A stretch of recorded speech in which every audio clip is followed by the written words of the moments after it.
So I'm in the process of getting this front tire off of the 2005 Mean Streak, and it takes a 22 millimeter hex key to get it out. I don't have one. So a trick to get around that is take a bolt, 2 big nuts, grade 8, Loctite the shit out of them, and crank them together. So make sure you find the nuts to fit, but fits in there perfect, as you can see. So I've cranked these together. If the Loctite didn't hold, I would have went and grabbed JB Weld and JB welded them together. But oh, Jesus.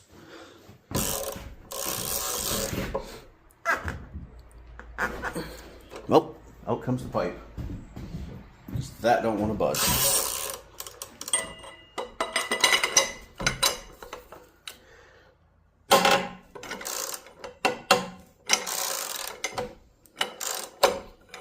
And there we go.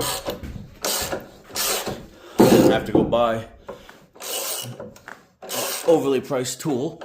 Made my own, as you can see.